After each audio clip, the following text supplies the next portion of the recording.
ఆలోచనని, తనకొచ్చే ఆలోచనలు, తనకొచ్చే తలంపులన్నీ మరొకటితో కానీ మొత్తం ఓపెన్గా పంచుకుంటే అవన్నీ విన్నోడు ఈ చెప్పినోడిని 11 సార్లు హత్య చేస్తాడంట. 11 సార్లు హత్య చేయడానికి ఆడు కుదిరిద్ది. ఒక్కసారి పొడితే అవుతాడు, మళ్ళీ 11 సార్లు చంపడానికి ఛాన్స్ ఉంటే 11 సార్లు చంపుతాడంట. ఇది మానసిక శాస్త్రవేత్తలు చెప్పినటువంటి విషయం. ఒకడు వాని మనసుకు వచ్చే ఆలోచనలన్నీ ఒక్కటి కూడా దాచుకోకుండా మొత్తం పక్కోడికి చెబితే అవన్నీ విన్నోడు వీడిని 11 సార్లు హత్య చేస్తాడు. మళ్ళీ ఇక మామూలు దెబ్బలు కొట్టడం కూడా కాదు, ఏకంగా చంపటమే, అది కూడా 11 సార్లు చంపుతాడు.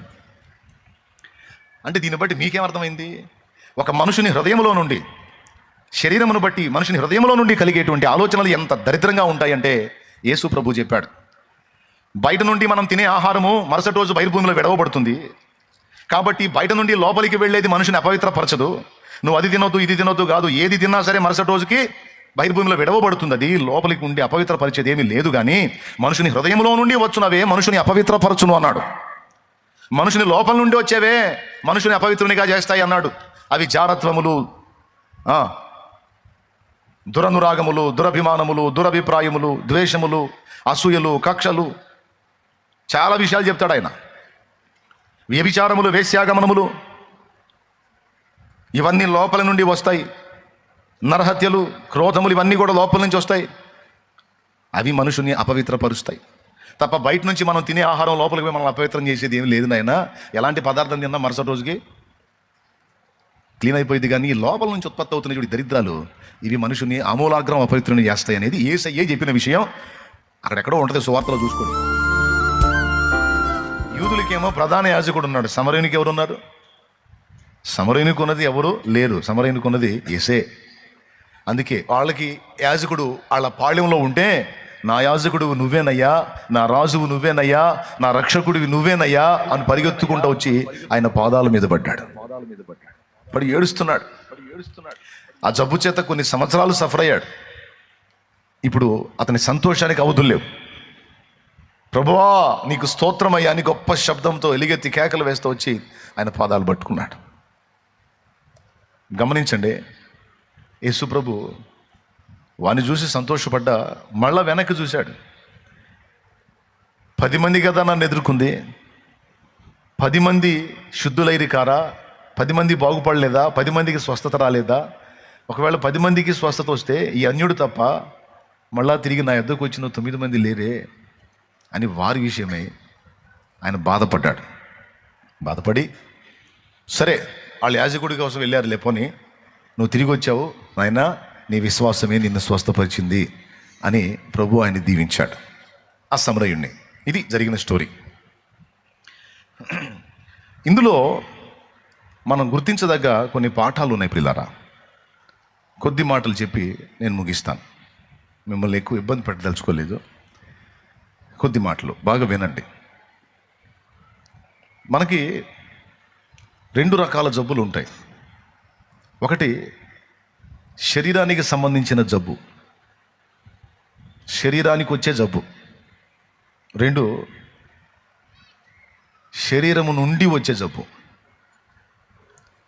నేను చెప్పింది క్లియర్గా మీకు అర్థమైందో లేదో. ఒకటి శరీరానికి వచ్చే రోగం, 2 శరీరము నుండి వచ్చే రోగం. ఈ 2 రకాల జబ్బులు ఉంటాయి. ఇంకోసారి కూడా చెప్తా, మీకు క్లియర్గా అర్థం కావాలి. అందుకని శరీరానికి జబ్బు వచ్చింది, అది మనకు తెలిసిన సంగతే. కానీ అసలు శరీరమే ఒక జబ్బు అనేది మన గ్రహింపులో ఉండాలి. ఎందుకంటే శరీర కార్యములు స్పష్టములై ఉన్నవి.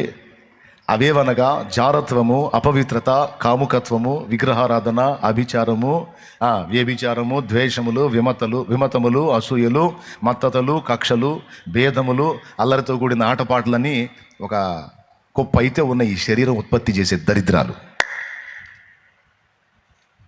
శరీరానికి వచ్చే జబ్బు ఒక జబ్బు అయితే, శరీరము నుండి వచ్చే జబ్బు ఒక జబ్బు.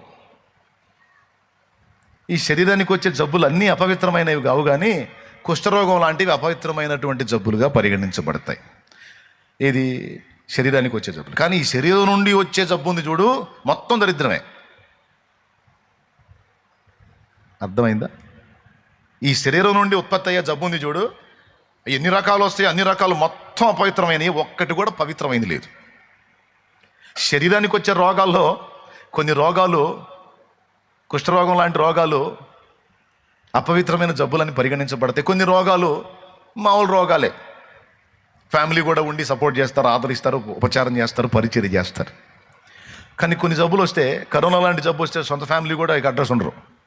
కలరా లాంటి జబ్బు వస్తే సొంత ఫ్యామిలీ కూడా అడ్రస్ ఉంటుంది, ఎందుకంటే వాళ్ళకి వచ్చి వెళ్ళిపోతారు.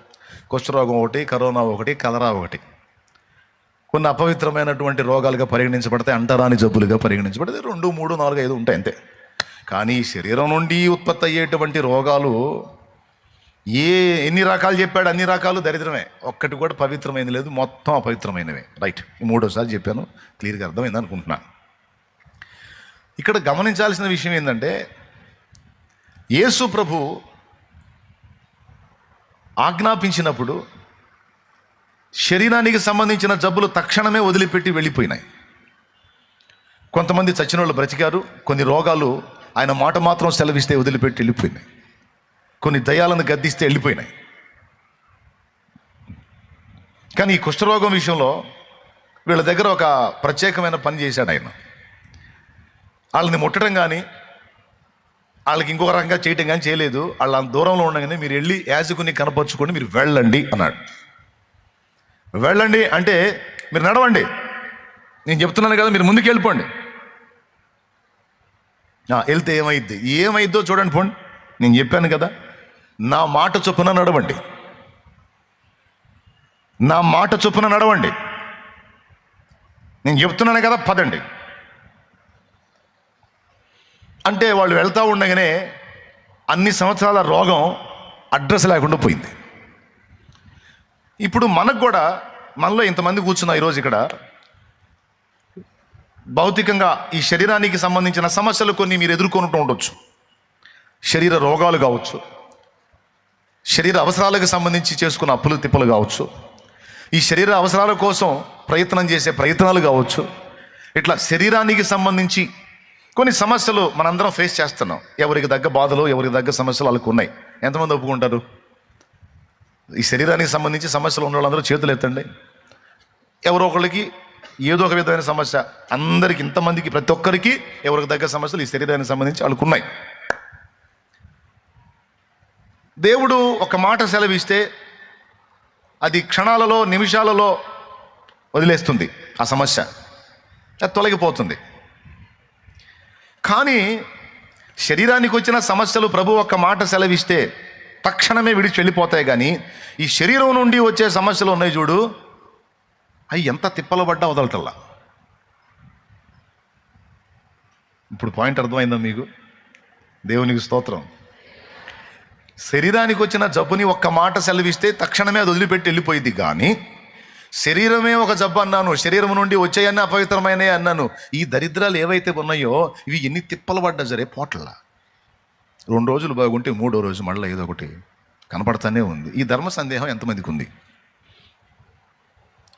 ఈ చేతులు ఎత్తిన వాళ్ళందరికీ నా మ్యాటర్ అర్థమైంది. చేతులు ఎత్తిన వాళ్ళకి అసలు మ్యాటరే అర్థం కాల. కాబట్టి మళ్ళీ చెబుతా, నాకు అర్థమైందాక, మీకు అర్థమైందాక చెప్పడమే నా పని. దేవునికి స్తోత్రం. ఇప్పుడు కోపడొద్దు, శాంతం కలిగి ఉండాలి, దీర్ఘశాంతం కలిగి ఉండాలి, ఓర్చుకోవాలి, సహించాలి అని నేను చెబుతాను, మీరు కూడా చదువుతారు, అలాగే ఉందాం అనుకుంటారు. అనుకొని గట్టిగా తీర్మానం చేసుకున్న రోజే ఆ సాయంత్రానికి కూడా ఒకటి గల్లిస్తాడు. అసలు ఒక్క బూతు కూడా నేను తిట్టొద్దు, ఒక్క అపవిత్రమైన మాట కూడా నేను మాట్లాడొద్దు అని నువ్వు తీర్మానం చేసుకున్న రోజే గల్లిస్తాడు ఎవడొకడు, ఎవరో తల్లి. ఆ తీర్మానం సాయంత్రానికే రద్దయిపోయింది. రద్దయిపోయి గయ్యమని ఎగరటం జరిగింది. సరే, ఈరోజు ఫెయిల్ అయ్యాను, ఇక రేపటి నుంచి మళ్ళీ గట్టిగా తీర్మానం చేసి ట్రై చేద్దామని మళ్ళీ రేపు ఒక తీర్మానం చేస్తాం. తీర్మానం చేసి ఇక నుంచి నేను పర్ఫెక్ట్గా ఉండాలి అని ఏదో నిర్ణయం చేస్తాం. మళ్ళీ రేపు సాయంత్రానికి మళ్ళీ ఏదో ఒక శోధం వచ్చింది. ఇట్లాగ తీర్మానాలు చేయటం, అది విఫలం కావటం, తీర్మానం చేయటం విఫలం కావటం, తీర్మానం చేయటం విఫలం కావటం. ఒక కోపం విషయం నేను చెప్పాను. ఇక మీరు కలిగి ఉన్న పాపాలు, లోపాలు, తేడాలు ఏమున్నాయో అవి మీకు తెలుసు, అవి మీ పర్సనల్. నాకు తెలుసు, అవి నా పర్సనల్. మీ అన్నీ చెప్పమంటే మీరు చెప్పరు, నా అన్నీ చెప్పమంటే నేను చెప్పను. ఒకడంట తన ఆలోచనని తనకొచ్చే ఆలోచనలు, తనకొచ్చే తలంపులన్నీ మరొకటితో కానీ మొత్తం ఓపెన్గా పంచుకుంటే అవన్నీ విన్నోడు ఈ చెప్పినోడిని 11 సార్లు హత్య చేస్తాడంట. 11 సార్లు హత్య చేయడానికి ఆడు కుదిరిద్ది. ఒక్కసారి పొడితే అవుటీడు, మళ్ళీ 11 సార్లు చంపడానికి ఛాన్స్ ఉంటే 11 సార్లు చంపుతాడంట. ఇది మానసిక శాస్త్రవేత్తలు చెప్పినటువంటి విషయం. ఒకడు వాని మనసుకు వచ్చే ఆలోచనలన్నీ ఒక్కటి కూడా దాచుకోకుండా మొత్తం పక్కోడికి చెబితే అవన్నీ విన్నోడు వీడిని 11 సార్లు హత్య చేస్తాడు. మళ్ళీ ఇక మామూలు దెబ్బలు కొట్టడం కూడా కాదు, ఏకంగా చంపటమే, అది కూడా 11 సార్లు చంపుతాడు. అంటే దీన్ని బట్టి మీకేమర్థమైంది? ఒక మనుషుని హృదయంలో నుండి, శరీరమును బట్టి మనుషుని హృదయంలో నుండి కలిగేటువంటి ఆలోచనలు ఎంత దరిద్రంగా ఉంటాయంటే యేసు ప్రభు చెప్పాడు, బయట నుండి మనం తినే ఆహారము మరుసటి రోజు బహిర్భూమిలో విడవబడుతుంది. కాబట్టి బయట నుండి లోపలికి వెళ్ళేది మనుషుని అపవిత్రపరచదు. నువ్వు అది తినొద్దు, ఇది తినొద్దు కాదు, ఏది తిన్నా సరే మరుసటి రోజుకి బహిర్భూమిలో విడవబడుతుంది. అది లోపలికి ఉండి అపవిత్రపరిచేది ఏమీ లేదు. కానీ మనుషుని హృదయంలో నుండి వచ్చునవే మనుషుని అపవిత్రపరచును అన్నాడు. మనుషుని లోపల నుండి వచ్చేవే మనుషుని అపవిత్రునిగా చేస్తాయి అన్నాడు. అవి జారత్వములు, దురనురాగములు, దురభిమానములు, దురభిప్రాయములు, ద్వేషములు, అసూయలు, కక్షలు, చాలా విషయాలు చెప్తాడు ఆయన. వ్యభిచారములు, వేశ్యాగమనములు, ఇవన్నీ లోపల నుండి వస్తాయి. నరహత్యలు, క్రోధములు, ఇవన్నీ కూడా లోపల నుంచి వస్తాయి. అవి మనుషుని అపవిత్రపరుస్తాయి తప్ప బయట నుంచి మనం తినే ఆహారం లోపలికి పోయి మనం అపవిత్రం చేసేది ఏమి లేదు నాయన. ఎలాంటి పదార్థం తిన్నా మరుసటి రోజుకి క్లీన్ అయిపోయింది. కానీ ఈ లోపల నుంచి ఉత్పత్తి అవుతున్న చూడు దరిద్రాలు, ఇవి మనుషుని ఆమూలాగ్రం అపవిత్రుని చేస్తాయి అనేది యేసయ్యే చెప్పిన విషయం. అక్కడెక్కడో ఉంటుంది, సువార్తలో చూసుకోండి. మత్తయి 15 ఒక్కసారి చూడండి, 11వ వచనం. నోట పడునది మనుషుని అపవిత్రపరచదు గాని నోట నుండి వచ్చునదే మనుషుని అపవిత్రపరచునని వారితో చెప్పినది ఏంటో చూడు. 16వ వచనం చదువు. ఆయన మీరును ఇంతవరకు అవివేకులై ఉన్నారా? నోటిలోనికి పోవునదంతయు కడుపులో పడి బహిర్భూమిలో విడవబడును గాని నోట నుండి బయటకు వచ్చినవి హృదయములో నుండి వచ్చును. ఇవే మనుషుని అపవిత్రపరచునని మీరు గ్రహింపరా? దురాలోచనలు, నరహత్యలు, వ్యభిచారములు, వేశ్యాగమనములు, దొంగతనములు, అబద్ధ సాక్ష్యములు, దేవదూషణలు హృదయములో నుండి వచ్చును.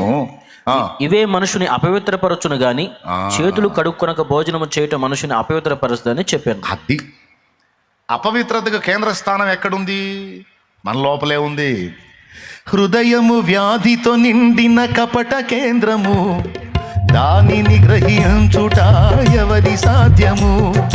హృదయము వ్యాధితో నిండిన కపట కేంద్రము, దానిని గ్రహించుట ఎవరి సాధ్యము? అంతరంగమును పరిశీలించు యేసయ్యా, స్థిర మనసుతో నీ దారిలో సాగనీవయ్యా. అంతరంగమును పరిశీలించు యేసయ్యా, స్థిర మనసుతో నీ దారిలో సాగనీవయ్యా. నా మది నీ కోవెలగా మలచుకోవయ్యా, నా హృది నీ రారాజుగా నిలిచిపోవయ్యా. నా మది నీ కోవెలగా మలచుకోవయ్యా, నా హృది నీ రారాజుగా నిలిచిపోవయ్యా. మనసున్న